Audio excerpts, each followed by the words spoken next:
So hello, everyone. I'm Nina Oberlin. I'm Secretary of Climate Film. And you just watched Pippin Squeak Go Viral, a fun mockumentary about two puppet mice, television careers, and transition to the internet celebrities. With us is the film director, Rob Dark. Thank you for joining Hi. us. Thank you for inviting me, Nina. I appreciate it. Pip and Squeak are such an energetic and interesting characters, ones that I know have been loved and admired for many years. So taking these from performance in a theater to film had to be a large task. Could you talk to us about this process and what brought about the shift to film? Well, it was their one opportunity to actually hit stardom outside of the limited seating in a theater, because Pip and Squeak always had secret ambitions to be, big time stars, but unfortunately, they never quite got the shot. So now with Heather Henson's productions. She has the Green Feather Foundation, formerly Ibex Films, and she produces Handmade Puppet Dreams. And this is one of the films in the Handmade Puppet Dreams collection. And she commissioned me to do this just as COVID hit. So we had 2 whopping years of pre-production time because we couldn't get in the studio. So it turned into sort of the Citizen Kane of puppet films. But basically, I've been performing with these characters since the 80s. I still have a bunch of their old shows still on my YouTube channel, Professor Humbug on YouTube. So if you ever wanted to see more Pip and Squeak with slightly less production values, then you can go and tune in over there. But basically, I wanted them to have a transition from not only the stage, but to film, but also from me to Mr. Matthew McGee, who will be carrying on the characters as a legacy project. So that took a lot of planning and cooperation and a lot of improv. But that was a little bit of a challenge. How long have you been doing puppetry? I've been a puppeteer for 44 years, so I'm getting pretty good at it. Wow. I enjoy all sorts of puppetry. I do a lot of commission work for ballet and opera and theater and music videos and parades, but I don't do as much of it as I used to. So I'm trying to slow down a little bit and focus on the things that are more tangible. Amazing. I did have another question too. I noticed while watching the film, you had a lot of different puppet styles. Usually when a puppeteer does a film, they stick to kind of one style, but you used a lot of different styles. What kind of led you to that choice? I figured that it was supposed to be a retrospect of the characters over the decades, and so each decade has its own look, its own. So back in the 50s, almost everything that was on television that was puppet shows, they were almost all marionettes, like Howdy Doody and so on, with the exception of like Kukla, Fran, and Ollie, they were all marionettes. So I thought, okay, Pip and Squeak, when they first started out, they would be part of that trend.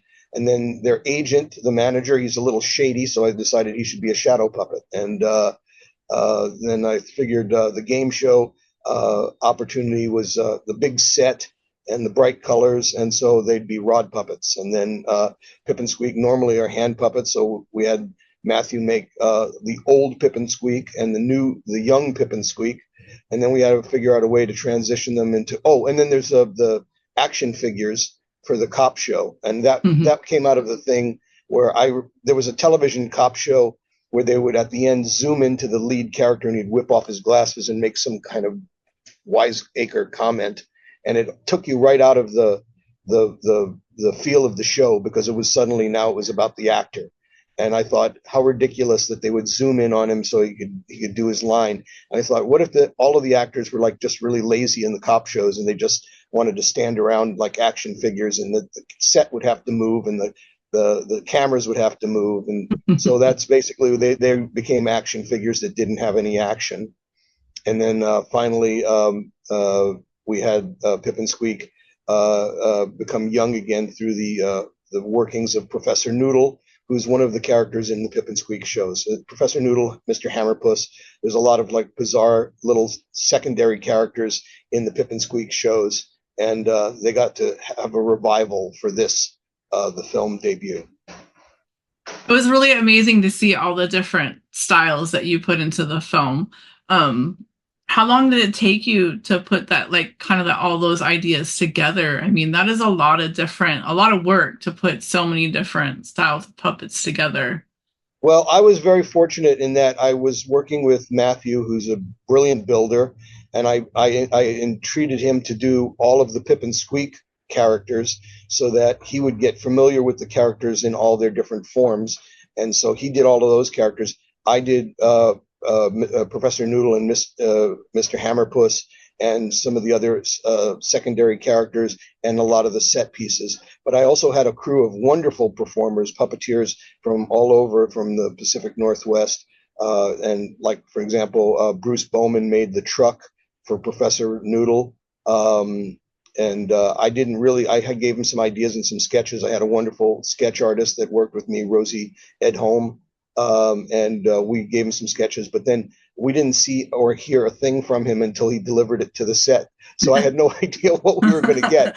But it was a lot working with a lot of talented people. Jack Burchell. I mean, the list goes on and on and on of people who worked on this film. Basically, a lot of them did it just because they thought it was a good project, and I like working with a lot of disparate performers and folding everything in together to see how it's going to come out. So I was just as surprised as anybody when I finally got us through the final edit with my editor, Anthony, and he delivered the final product, and it looked so professional that I was actually very surprised that we had accomplished it as well as we had. So.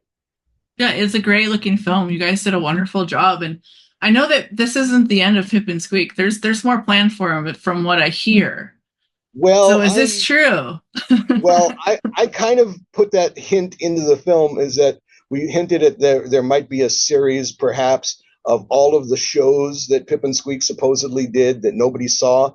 The cop show was one example, but like, for example, there could be a hospital drama, an Old West show, something like Gilligan's Island that turns into Lost, or a cooking show in a diner. There's a million ideas for Pip and Squeak, and so we're going to kind of pitch it.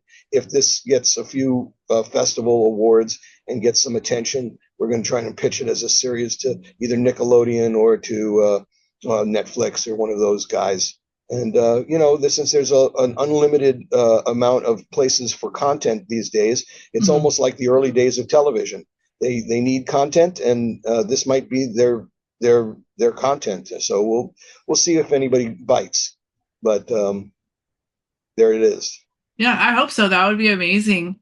Thank you for this film and for joining us. Pip and Squeak Goes Viral will be screening on Sunday, September 29th in the Lighthearted Comedy Films at 11 a.m.